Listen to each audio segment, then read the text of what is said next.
Jackson Radio Show.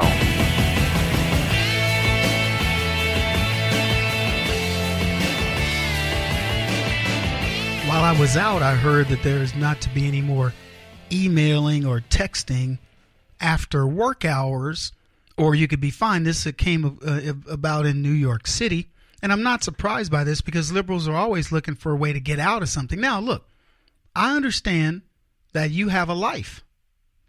I get it. I want a life too. But here's what I've learned, and here's what I've taught my sons. It doesn't matter what you do for a living. There are going to be times where, and by the way, the more responsibility you have, the more likely you're going to get homework. So I would love to tell you guys, oh yeah, I decompress. After I do this show, it's done. I shut her down. No, you don't. You're constantly looking at the news, discerning the news. And if the unfortunate thing about what I do, this is the Kevin Jackson Show, by the way, KJRadio.com. 844-551-8255 if you want to call. The sad thing about what I do is you are constantly looking at the news and having to discern it because it's part of your life. It isn't like you can ignore, quote, politics. Politics, it would be like ignoring your life. You don't know what the next rule is going to apply that you go, I wasn't aware of that. For example, the California thing about these pronouns, as silly as it is, you go to California and you're like, hey, how are you doing, sir? And they stick the cuffs on you. And you're like, what are you arresting me for? For saying sir to a dude who used to be a dude. Now he's a girl. He professes to be a girl and wants to be called ma'am. Okay, so arrest me for this? As crazy as it sounds, that's what's happening. One of the people that follows me on Twitter sent me a note that said something in I forget where, it was in Europe. We gave up our guns and now you can be arrested for religious persecution just by saying something like, I'm just not into Islam. You get arrested. And she says, giving up our guns allowed us to give up our rights to free speech. That's exactly what's happened. This is unbelievable.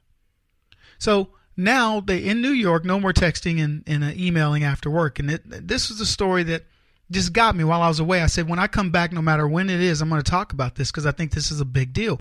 Fed up with having to check job-related emails after hours? Think there ought to be a law? Legislation in New York City would make it illegal for employees to access work-related emails outside of their regular work schedules. So here's what's going to happen. Somebody's going to say, do you want to do this job? This job requires you to access your email after work hours. Can you imagine you're a doctor or you're a lawyer, particularly a lawyer, one of your clients is in prison, going to go to jail or something and needs to get a hold of his or her attorney, and because of some New York statute, you can't get a hold of them. I'd sue the city. What are you talking about? This is the way we communicate now. We have instant capability. Now you can say to people on your own, and this is what I want to get back to this point, but this is what gets me about this is government interfering. I can say to people, look, I don't answer my phone after 7 o'clock at night. No matter what you do, you can call a service or whatever. I don't pick up my phone until 7 o'clock in the morning. I return calls at this time. You can set the parameters. But here we have government who says, no, we have to set this for you. You as an employee, you can't say, look, Mr. Boss Man, I work from 8 to 5. I'm not doing anything after those hours. If you're a dispatch, I don't know, give me whatever career you have. If that job ends at the time you're off the clock, what you should say to your boss is anytime that I have to do something that's off the clock, I'm going to bill it as part of my compensation package. Now, if you're salaried, you just flatly say, at 8 o'clock, I don't do anything after 8 o'clock. I turn my phone off. I won't answer my home phone. I have no means of communication. That's it. And so you leave it at that. Or make it even more simple. I do nothing work related after the hours of 5 o'clock. That's it. Now, if you're an employee and compensated well, and that's part of the thing. Like I was an engineer working as an engineer, they've never did this. We had mandatory overtime on projects, but I was never called. I can't recall being called back in, maybe once because something didn't work when we were getting ready to ship it out, maybe, and then I'd have to go into the office. But for the most part, when I was home, I was home. Now, we didn't have the proliferation of all the different ways to get a hold of each other, but so that still. But why is government wanting to interfere? Who? The quality of life. Oh, my quality of life stinks. There are people who spend more time playing Candy Crush than they do work. How many government employees have we? I don't know how many you've seen. I've seen dozens playing solitaire. School teachers in the lounge, the bullpen where they're on disciplinary actions or whatever, working crossword puzzles and doing Sudokus. And then you want to say, oh, when somebody gets home, then they can't do something. If it's a personal thing and you've set your guidelines, fine. But for government to come in and go, this is the way things are, I think is ridiculous.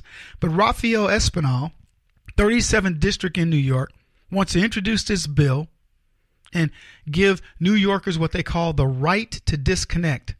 And here's what he says. This is a serious law. And I think that in the form that it is right now, I can't imagine that it's going to pass. But stranger things have happened, said Kyle Reyes, Silent Partner Marketing CEO. Work-life balance is unique to the individual and shouldn't be legislated. That's what Reyes says. That's what I say. I'm curious as to what you think about work-life balance. There are careers that you are at the disposal of the people, a counselor, for example, particularly a crisis counselor. Can you imagine? I just want to say to all my crisis people, if you're suicidal, call the hotline. Don't call me.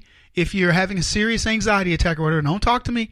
That you make a decision as to what work you're going to do. If you're a dry cleaner, you can shut off. Nobody's going to call you and say, hey, listen, you got a few minutes to come in and do some dry cleaning? When you go home, that's the end of it. Government needs to get out. This is what bugs me about this.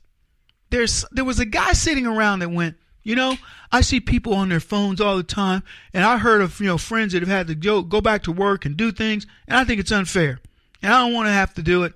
So I'm going to try to get a piece of legislation passed that says you have to disconnect. You have the right to disconnect. You're doggone right you have the right to disconnect. You also have the right to not work at that job. You have the right to find a career that doesn't mean you have to go do something outside of work, beyond that. You have all kinds of rights. So what's the government doing besides getting in the middle of it? And you can bet they're looking for a way to tax this. Here's what they want. They want people to complain so they can say, okay, we need to have a commission. We need to get a body of 10 or 15 people. They will investigate complaints. We'll get money allocated, and eventually it'll pay for itself because we'll start fining people when they do this.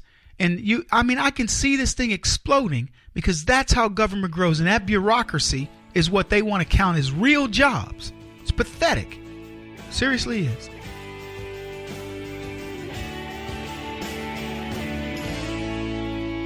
This is the Kevin Jackson Radio Show.